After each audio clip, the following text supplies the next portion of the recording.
Another one. Another one. The Titans lost another one. They fall to 1-8 on the season, and it's so frustrating. This one was really frustrating, and I'll tell you why. It's not that I thought the Titans were going to win, because I did not think they were going to win at all. If anything, I'm shocked that they kept it as close as they did. But, there is just coaching malpractice on this team every week. And I know the roster's really bad, and it's about to get worse probably in the next couple of days. The roster's really bad, and we don't have enough talent. I totally understand that. But even then, this coaching staff, particularly the offensive coaching staff, is just not putting these guys in anything resembling a position to succeed. Why are we so obsessed with the Wildcat all of a sudden? What? We ran it 3 or 4 times today, and 2 of those were in critical situations. 3rd and goal at the 1, and we're running Tony Pollard in the Wildcat. Then we're down by 10, still got time. We're trying to go down and score. 3rd and 2, we run it with Spears. Wildcat. I know Brian Callahan is obviously not here anymore. He was the head coach. He was the play caller. He was the main guy over the offense. But the remnants of him, because these are the people he hired. Don't forget, Hardegree and McCoy, these are people that Callahan hired. These were his guys that he wanted to bring in.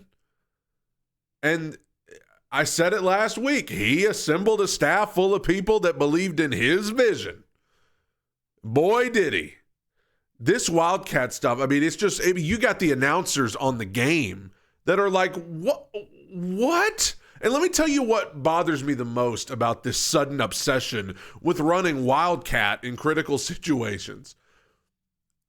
Once again, at every turn, to see what Cam Ward is made of, at every opportunity to put him in a big situation to see what he does, they just take the ball out of his hands. They don't even give him a shot. He led us down the field in the second half on that drive where we ended up stalling out at the 1. He's the one that got us down there. And then we take the ball out of his hands. He doesn't throw one pass inside the 10-yard line.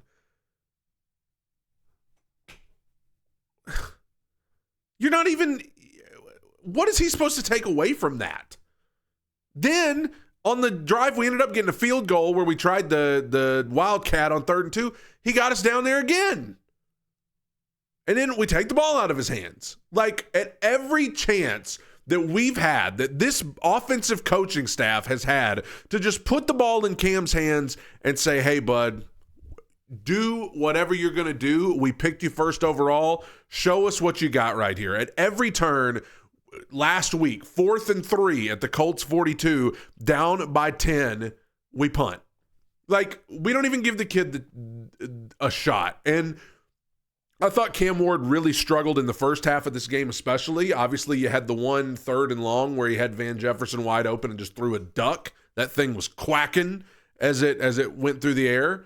You also had Io Manor dropping a ball right in his breadbasket on the first play of the game.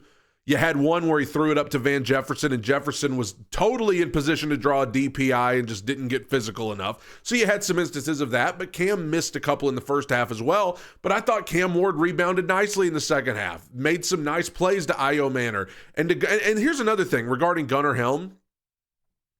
Why can we not figure out how to get Gunnar Helm involved in the game? Why can't we figure out how to get our tight ends, period? Chig Okonkwo, who's probably just played his last game with the Titans. We can't figure out how to get Chig involved. We can't figure out how to get Gunnar Helm involved. We can't figure out how to get Chimere DK involved, even though he had nearly 100 yards receiving last week, and he's tearing it up on special teams, has a punt return for a touchdown. What a bright spot he is, but we can't figure out how to get him the ball on offense. Every offense in this league knows how to scheme guys open, and we don't know how to do it. I admit we don't have the greatest pieces to work with, but even the pieces we have, we don't even know what to do with them. We don't know how to get them the ball. So once again, if you can see anything good from Cam Ward at all his rookie season, it is not because of this coaching staff. It's in spite of them. He's having to operate with a clown show. I mean, it runs deeper than Callahan, I guess, because it's the people Callahan hired. This offensive scheme don't work, bro. And the people running this offense, it ain't working. And that's what's frustrating to me. I didn't expect the Titans to win. But when those little opportunities present themselves in a game and you do something stupid at every turn, like punting last week, like, this week being obsessed with the Wildcat all of a sudden, that is just, it's malpractice. It is malpractice coaching-wise, particularly on the offensive side. I mean, Denard Wilson and the defensive guys, they've done all they can. I believe that. Bones Fossil should stay on this staff whenever we get a new head coach on special teams. But offensively, all of these people need to go. Hardigree, McCoy, they need to all be gone. They need to all be gone because this is just a clown show. Now, what else? There are certain guys on this team that showed out today because they wanted to get traded.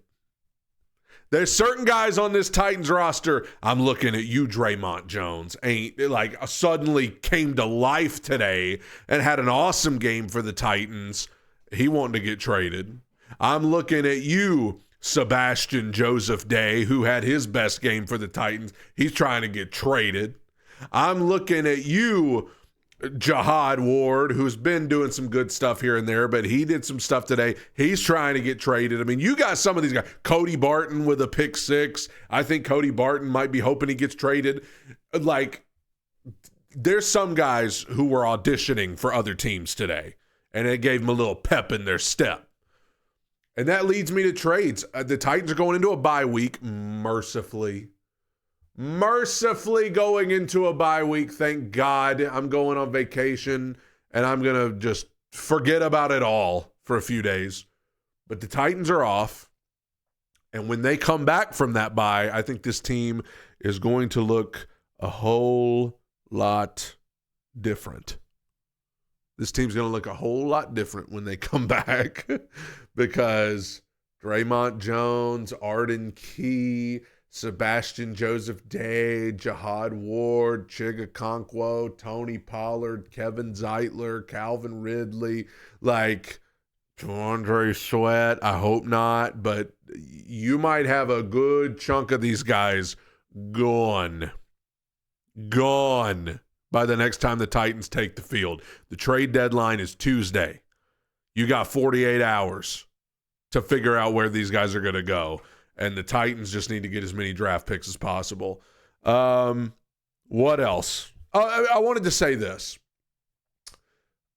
If you're looking for any bright spots, and they are there. I said going into this game, you got to stop looking at wins and losses and just look at who's playing well that can contribute in the future. I thought Cam Ward rebounded with a good second half. He's, in my opinion, he is doing most of what he can with a clown show coaching him and no talent around him. Io Manor settled in the second half. I don't think he's going to be a number one wide receiver, but he can be a contributor big time. Chimere DK, obviously we're all excited about him. Gunnar Helm, I remain excited about him even though they can't figure out how to get him the ball. Marcus Harris, 6th round rookie who had to play a lot today because Roger McCreary got traded, but he did okay. There's a guy you could look to for some hope going forward. He did okay. Cedric Gray continues to play well. So there are some glimmers of good things happening here, but not a lot on the offensive line that's good. Dan Moore, awful. J.C. Latham, still struggling. Penalties have reared their ugly heads again. Pre-snap penalties rearing their ugly heads again. Lloyd Cushenberry struggling. At least we got Skoronski. Good old Pete. It's a bad team. They're poorly coached. Not a lot of talent. Not a lot of winning.